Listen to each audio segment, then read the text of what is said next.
Assalamualaikum warahmatullahi wabarakatuh. Halo semuanya, saya Petrus. Saya Aziz. Saya Muhadi. Saya Assalamualaikum warahmatullahi wabarakatuh. Saya wassalamualaikum bro. Kami dari kelompok Kuda Liar. Kami akan membahas tentang proyek akhir mata kuliah Artificial Intelligence dan Data Analytics dengan judul tugas kami yaitu analisis faktor dan prediksi attrition karyawan berbasis model machine learning.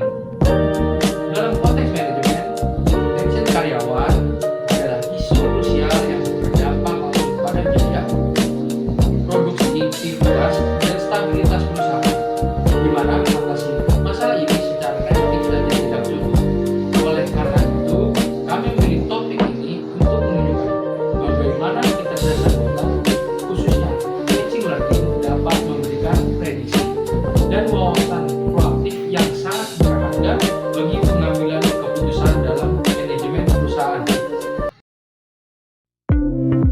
Dasar teori utama yang kami gunakan bersumber dari artikel ilmiah berjudul Analisis Faktor dan Prediksi Atrisi untuk Optimalisasi Retensi Karyawan menggunakan Machine Learning oleh Reja Baihaqi Jamroni dan kawan-kawan pada tahun 2025. Penelitian ini memanfaatkan dataset dari IBM HR Analytics dan menggunakan 3 model Machine Learning, yaitu Random Forest, KNN, dan Naive Bayes. Hasilnya menunjukkan bahwa model Random Forest memiliki kinerja terbaik dengan akurasi mencapai 93%, membuktikan efektivitas pendekatan ini. Lebih lanjut, penelitian ini mengidentifikasi 5 faktor utama yang berpengaruh besar terhadap keputusan karyawan untuk resign, yaitu relationship satisfaction, work-life balance, age, stock option level, dan number of companies work. Wawasan ini menjadi landasan kuat bagi manajemen dalam merancang strategi retensi karyawan yang efektif dan berbasis data. Untuk proyek ini, kami menggunakan Employee Attrition Prediction Dataset yang bersumber dari platform Kaggle. Dataset ini memiliki sekitar 10.000 baris data. Meskipun artikel rujukan menggunakan versi yang lebih spesifik, dataset ini mencakup 26 variabel yang merepresentasikan data demografis, kepuasan kerja, dan karakteristik pekerjaan karyawan. Variabel target utamanya adalah attrition, yang nilainya menunjukkan apakah karyawan akan bertahan atau resign.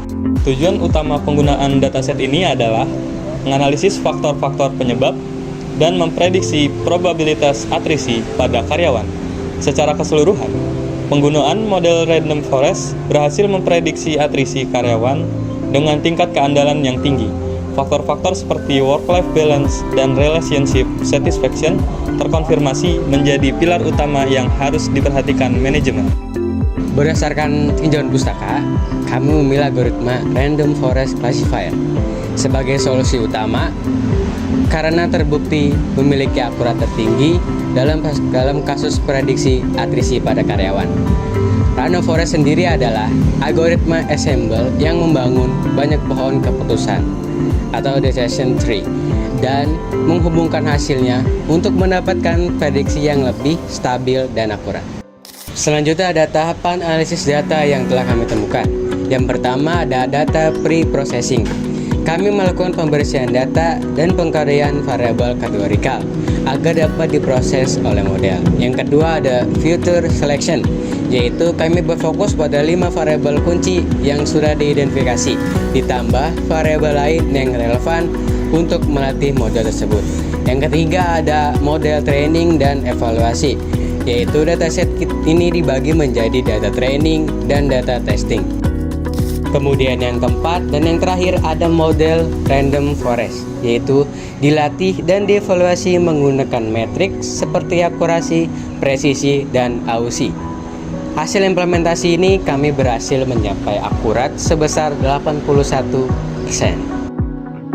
Oke, secara keseluruhan penggunaan model Random Forest berhasil memprediksi atrisi karyawan dengan tingkat keandalan yang tinggi.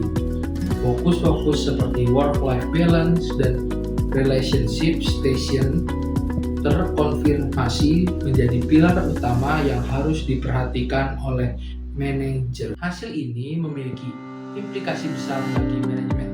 Yang pertama ada intervensi dini, di mana perusahaan dengan menggunakan model ini untuk mengidentifikasi karyawan berisiko tinggi dan menawarkan intervensi proaktif seperti program mentoring atau penyesuaian beban kerja.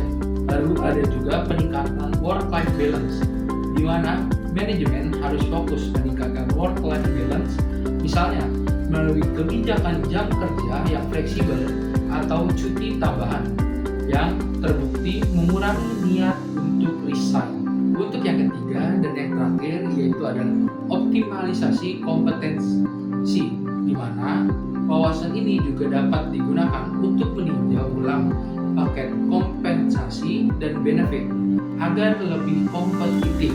Dengan model AI ini, manajemen beralih dari penanganan masalah attrition yang bersifat reaktif menjadi prediktif dan strategis.